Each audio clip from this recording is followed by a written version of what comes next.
Welcome back, everyone, to The Deep Dive.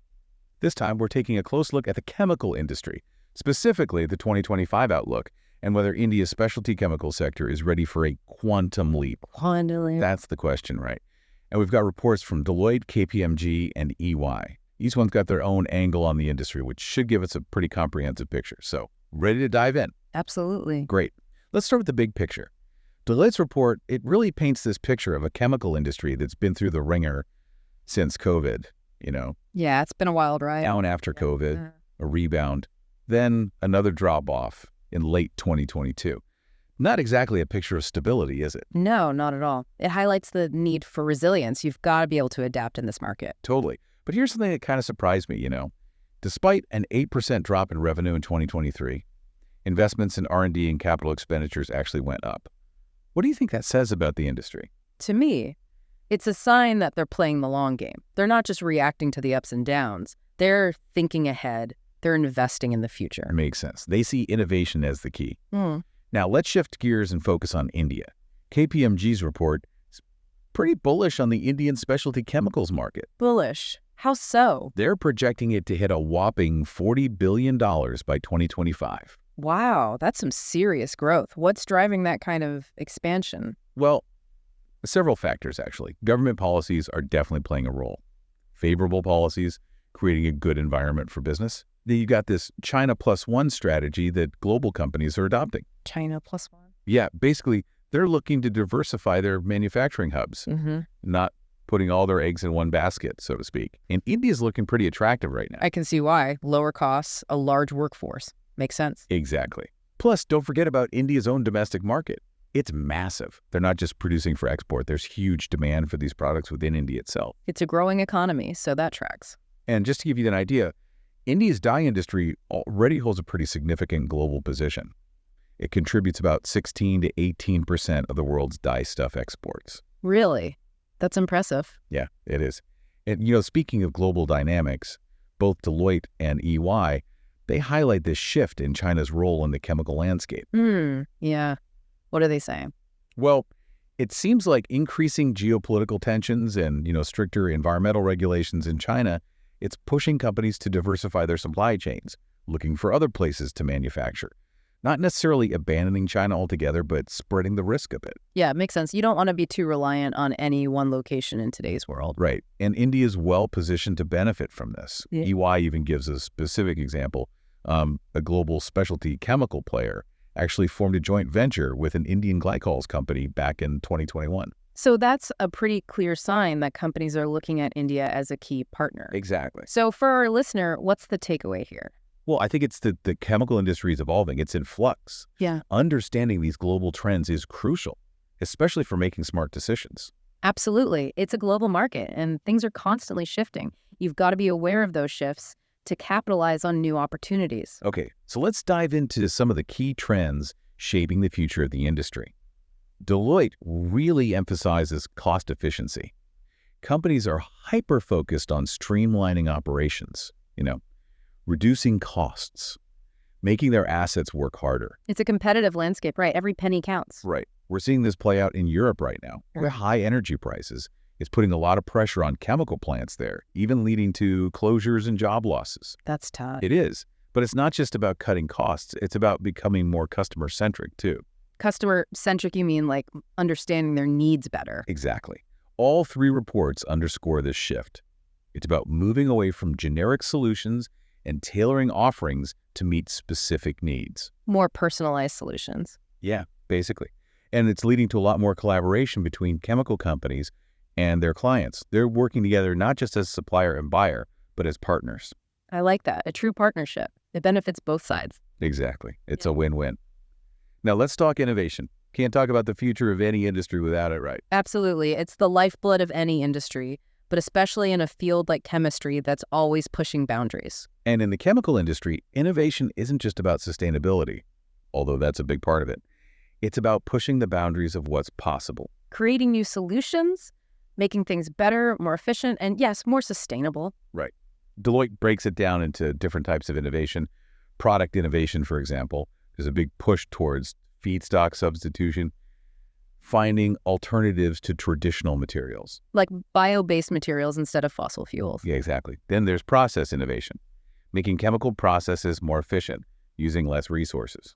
So using technology to optimize things. Right. Think AI, automation, big players in process innovation. And then there's ecosystem innovation. Ecosystem, huh? What's that about? It's all about collaboration. Companies working together with research institutions, startups, Yeah.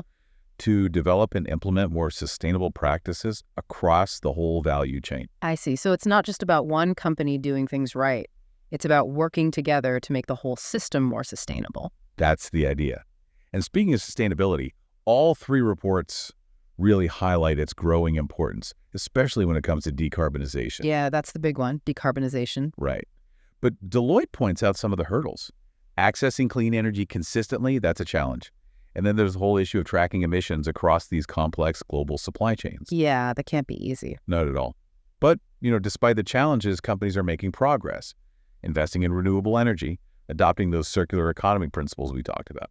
They're even using digital platforms, blockchain, AI, to make their supply chains more transparent and traceable. Transparency is key, especially when it comes to verifying sustainability claims. Consumers want to know what they're buying is truly sustainable. Absolutely. All right, let's bring our focus back to India for a minute.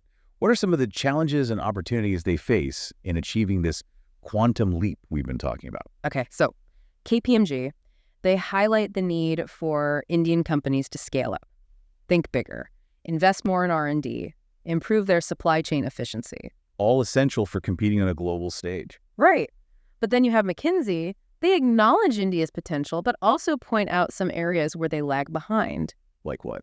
Things like feedstock availability, regulatory approvals, and a skilled R&D talent pool, all critical areas. Yeah, they're crucial for becoming a true global manufacturing hub. And I found this statistic from McKinsey really interesting.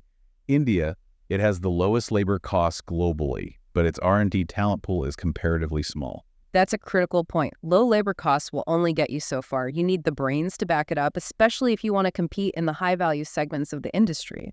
Absolutely. So, given these challenges and opportunities, what are some strategies that could pave the way for success? Well, EY suggests that digitalization, automation, and skill development are key. We're seeing those themes pop up everywhere, aren't Yep. we? Embrace technology, invest in people. It's the recipe for success in the 21st century, I think. And McKinsey, they advise focusing on high-growth subsegments within specialty chemicals where India already has a leg up, like agrochemicals or food and feed ingredients. Smart. Play to your strengths. So we've covered a lot here, from global trends to India's specific situation. What's your main takeaway from all of this? Well, I'd say the chemical industry is at a crossroads. There are challenges, sure, but also huge opportunities for those who are willing to embrace innovation, sustainability, and put the customer front and center. And for India, the potential is undeniable. It really feels like we're seeing a potential shift in the global landscape of the chemical industry.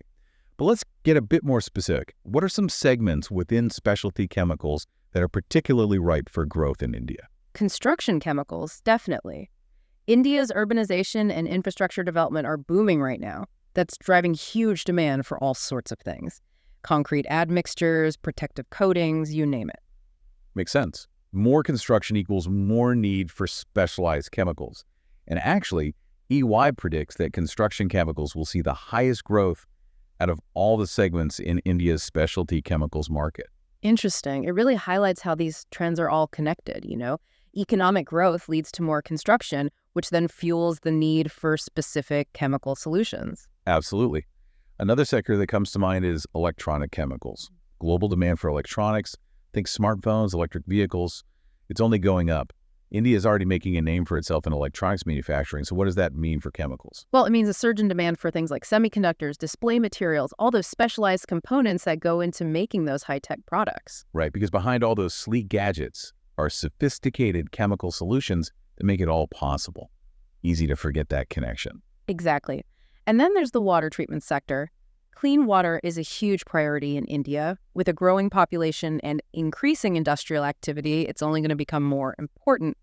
That's driving demand for a whole range of specialized chemicals used in water purification and treatment. Yeah, it's a basic human need, so the market potential is massive. For sure. And then you've got polymer additives, which basically enhance the performance of plastics, making them stronger, more durable, more resistant to heat or UV light. Those additives are crucial in tons of industries. And again, with India's manufacturing sector growing, the demand for polymer additives is just going to keep climbing. It's fascinating how these different segments are all intertwined. Economic growth, urbanization, industrialization, Yeah. they all play a role in driving the need for specialty chemicals in different ways. It's a complex web, which is what makes analyzing this industry so intriguing.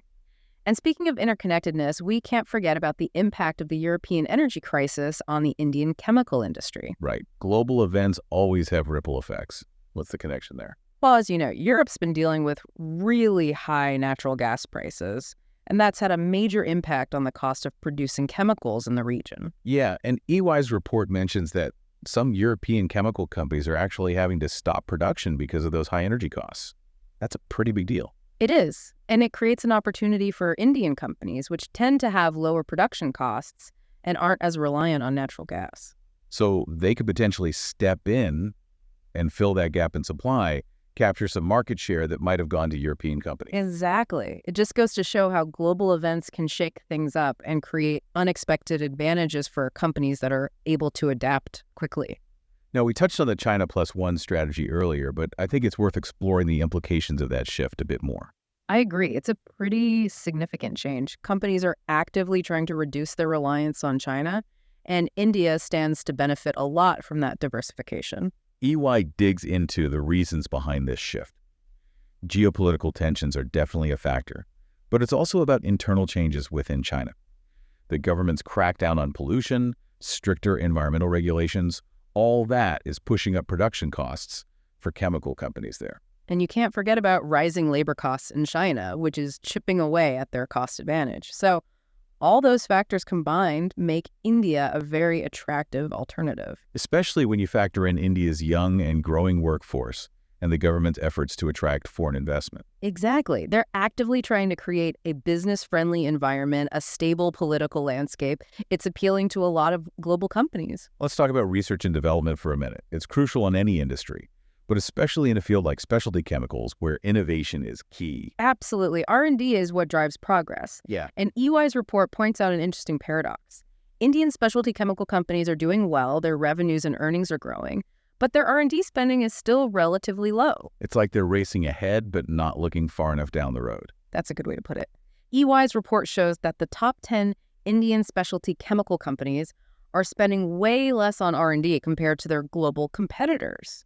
Can they really keep growing at this rate without investing more in innovation? It seems risky, especially with technology evolving so rapidly in the chemical industry. So what's holding them back? Why aren't they investing more in R&D? Part of it is that the industry in India is pretty fragmented. There are a lot of small to medium-sized companies that just don't have the resources to invest heavily in R&D. They're probably focused on meeting immediate demands, which doesn't leave much room for long-term strategic investments. Exactly. But it's not just about size. There's also a cultural element. Historically, Indian specialty chemical companies have been focused on process innovation, finding ways to make chemicals more efficiently and cost-effectively. Makes sense, given their cost advantage. Right. But as they aim for higher value products and markets, they need to shift their focus to product innovation, developing new and innovative chemical solutions. And that requires a different mindset, different skills, and a willingness to invest in R&D. Exactly. And EY suggests that digitalization could play a big role in boosting R&D in India. Okay, now I'm really intrigued. How so? Well, think about digital tools like automation, digital simulations, AI, predictive analytics. All those things can significantly speed up research and development. They allow companies to design and test new products virtually, which saves a lot of time and money compared to physical experiments. Working smarter, not harder. Exactly. And it's about tapping into global knowledge and expertise. Digital platforms allow companies to collaborate with researchers and scientists from all over the world, accessing a much larger pool of talent and ideas. Breaking down those geographical barriers to innovation. Precisely. And it's not just R&D. Digitalization can transform other parts of the business too, like manufacturing and supply chain management. Efficiency and agility are key in today's global market. Absolutely. And that brings us to another interesting trend. There's been a rise in mergers, acquisitions, and IPOs in the Indian specialty chemicals industry. So it's not just about organic growth. It's also about consolidation and getting access to capital. Right. EY outlines a few key drivers behind this trend. First, you've got global players who are really eager to enter the Indian market. They see the potential and want a piece of the pie. And acquiring an existing company is often faster and less risky than starting from scratch. Exactly. Second, the Indian industry is pretty fragmented with lots of small and medium-sized companies. That makes it ripe for consolidation. And for those smaller companies, an acquisition can give them access to capital, technology, and expertise they wouldn't have otherwise. Right. It can be a win-win situation. And then there's the IPO market, which has been pretty active lately for Indian specialty chemical companies. EY mentions a few recent IPOs. Archean Chemicals, Tuffichintan Pharma, Laxmi Organics. They've all been well received by investors. It shows that investors have confidence in the long-term prospects of the Indian specialty chemicals industry. They're willing to put their money behind companies that are well-positioned to capitalize on these growth trends. It's exciting to see that kind of investment flowing into the sector. It really does seem like the Indian specialty chemicals industry is at a tipping point. But we can't forget about the role of the government in all of this. Definitely.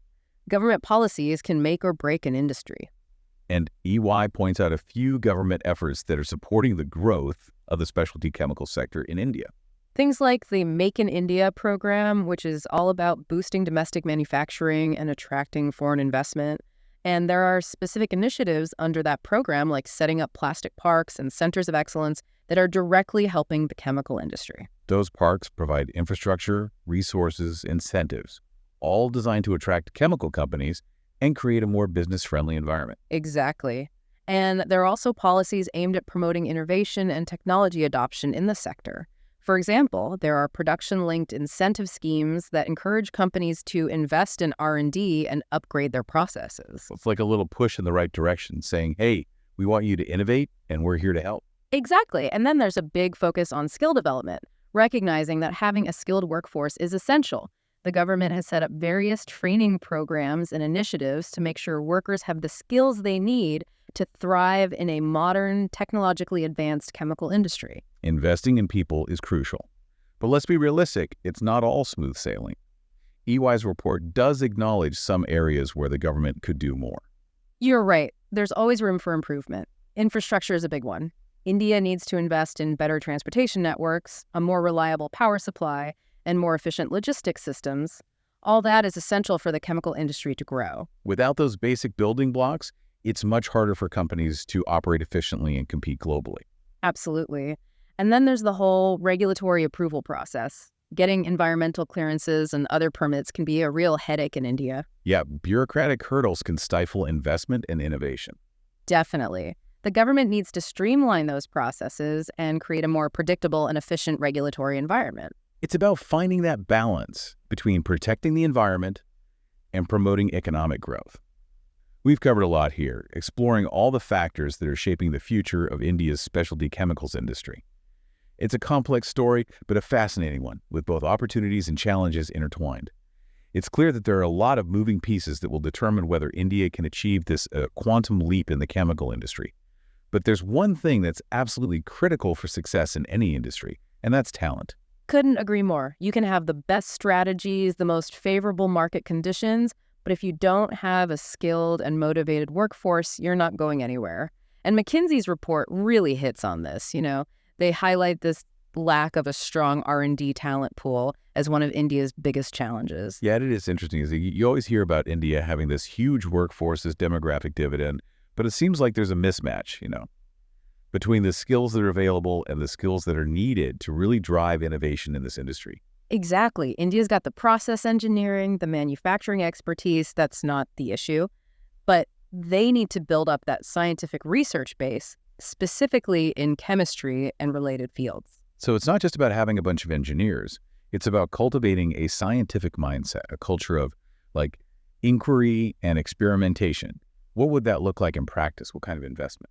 Well, you need to commit to education and training programs that are really geared towards the needs of the chemical industry. I'm talking specialized courses, industry partnerships, research grants, things that bridge the gap between academia and the real world. Right. You can't just expect people to magically have these skills. You've got to put in the effort to develop that talent. And what about those, softer skills, the less technical but still super important ones? EY is spot on about those. Communication, collaboration, problem solving.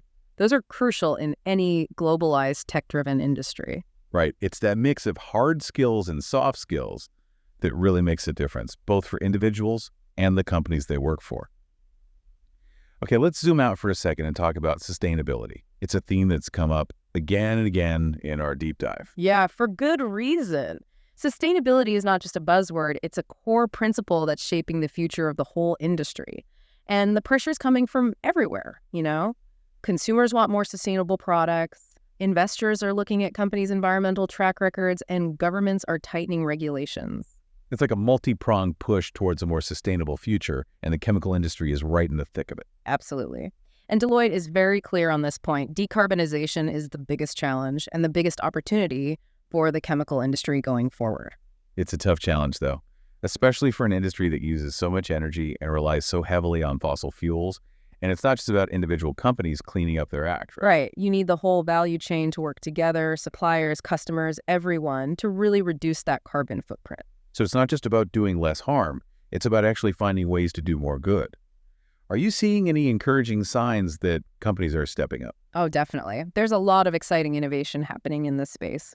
Companies are investing in renewable energy, developing bio-based feedstocks, implementing circular economy principles, using digital tech to track and reduce emissions. It sounds like there's no shortage of solutions. Each company just needs to figure out the right mix for their situation. Exactly. One size doesn't fit all when it comes to sustainability. It's about finding what works best for your business, for your stakeholders. So as we wrap up our deep dive into the chemical industry, what's your overall perspective on the future of the sector, and where do you see India fitting into that future? I think the chemical industry is at this really pivotal point, It's being driven by all these forces: technological advancements, shifting consumer demands, geopolitical shifts, and of course, the need for sustainability. And I truly believe that India has a unique opportunity to emerge as a leader in this new era of the chemical industry. India definitely seems to have a lot of the right ingredients, right? A young, growing workforce, a government that's supportive, a culture that embraces innovation, a strategic location. But what about those challenges we talked about? Investing more in R&D, developing a skilled workforce, improving infrastructure, streamlining regulations, embracing sustainability. Yeah, those are the keys. Addressing those challenges is what will determine whether India can really fulfill its potential. These are the building blocks, not just for individual companies, but for the entire industry. And the stakes are high, The chemical industry plays such a vital role in our world, and its future is going to shape the future of countless other industries. Ultimately, it's going to shape the future of our planet. So for our listeners today, I'd like to leave you with a question to ponder. Given all the rapid changes and the global shifts we've talked about, what new skills and capabilities do you think will be most critical for success in the chemical industry in the years to come? Stay curious, keep exploring, keep asking questions. The future of the chemical industry is being written right now, and it's a story worth following. And that's a wrap on our deep dive into the chemical industry. We hope you found this exploration insightful. And as always, thanks for joining us on the deep dive.